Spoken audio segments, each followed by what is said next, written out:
What we have before us is a fragmentary piece of ancient Greek text, likely part of a letter or an official document. The words appear to be cut off, suggesting this was a hurried note or a record that was not preserved in full. Despite the incomplete nature of this text, we can extract some meaning and context that sheds light on life in ancient Greece. The recognizable words include kri, which could refer to a variety of things, including to decide or to judge, and alopicus, or alopix, which could reference the alopex, a figure in Greek mythology, or perhaps a place. There's also mention of files, meaning tribe or clan, and talenda, referring to a unit of weight or currency. This suggests that the document might relate to some sort of financial transaction or an administrative matter concerning a particular tribe or community.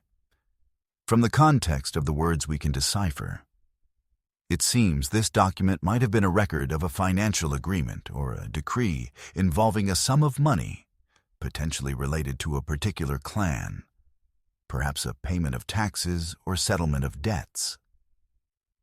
The use of I ginete might hint at an action that is being taken or has been completed, adding a layer of urgency or importance to the transaction. Historically speaking, this text likely dates back to a time when city-states in ancient Greece were developing complex systems of governance and economy. The period around the 5th century BCE was significant for the rise of democracy in Athens and the establishment of various financial practices, including the use of currency and taxation as means of funding public projects and military endeavors.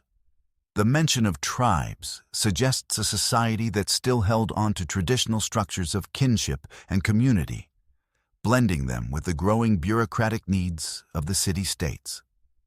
What this fragment tells us about everyday life in ancient Greece is quite profound.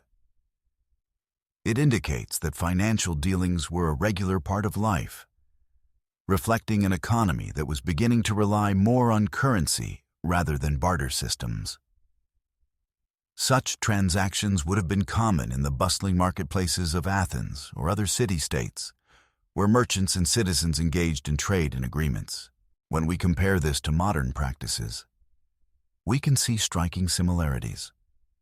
Today, we still rely on written records for financial transactions, agreements, and even personal correspondences. Just as ancient Greeks documented their dealings and decisions, we continue to use contracts and receipts to formalize agreements, ensuring clarity and accountability. In conclusion, while this ancient Greek text is fragmentary, it offers us a glimpse into a world where commerce, community, and governance were intricately linked. It reminds us that, even in the midst of time, the fundamental human practices of trade and communication remain a constant thread through history, connecting us to our ancestors in ways that transcend the ages.